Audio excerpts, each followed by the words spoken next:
I'm Jo and welcome to the Suburban Smallholding. Today I'm going to be showing you how to make this raised planter using only items that you can get from your local supermarket to feed you and your family this summer. Start off with a pallet collar. This is entirely optional. You don't have to use a pallet collar at all. You can just put your planter straight on the grass. If you are going to use a planter, make sure that the pointy end's facing down and you push it into the ground to make sure it doesn't go anywhere. Next, you're going to cover the entire base of the pallet collar with cardboard. This both kills the grass and suppresses weeds.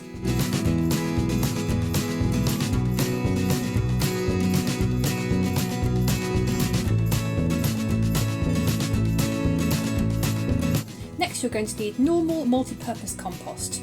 You're going to need about 120 to 150 litres of compost to fill up a pallet collar this size.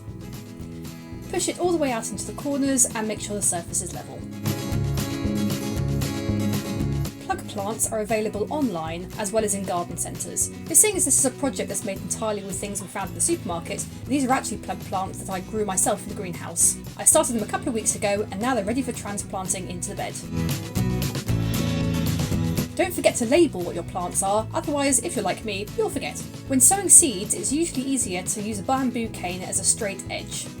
Run your hand along this straight edge to form a channel for the seeds to go into. Information about spacing and depth can be found on the back of the seed packet that you've bought from the supermarket. Sow the seeds thinly all the way down the trench.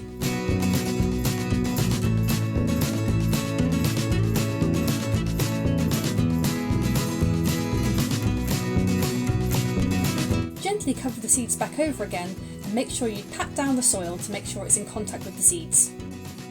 Any extra seeds can be folded up and put back in the packet for later.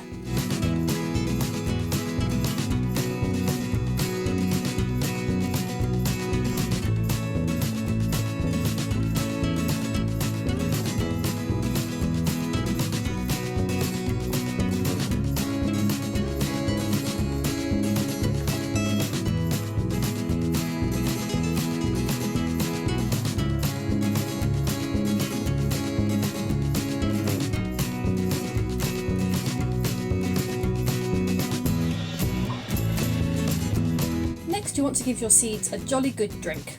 Dry seeds won't germinate.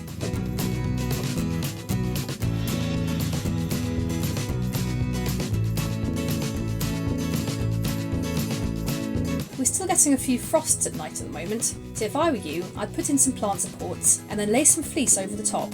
This will both protect your seeds from frost and also to stop the local cat from using your new vegetable bed as its personal toilet. Okay, so a couple of points about these planters. The first is you do not need a pallet collar at all. Do I think it looks prettier? Yeah. Do I think it's going to be easier to cut the grass round? Yeah, probably. Is it going to make any difference to the amount of vegetables that you get from your garden?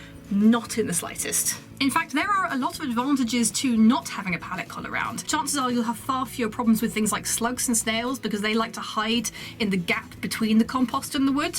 Also, it's just extra cost. I mean, these ones I got from my local salvage yard. I think they're like £6 each, something like that. Like I said, you really don't need it. I'm going to be doing more videos like this over the next few days. The next one I'm going to be doing is how to grow potatoes with no garden at all. If you like this video, like it, share it, head over to YouTube and click subscribe. Makes me feel ever so slightly less alone. Introverts, check on your extrovert friends. They're not doing okay. Sorry, excuse me. I love botanicals of all sorts. If only I could grow gin. Wait, is that possible? Thanks for watching and I'll see you next time. Is it going to make any difference? Is it going to make any... Sometimes social isolation just gets to you and you just have to shout in the street.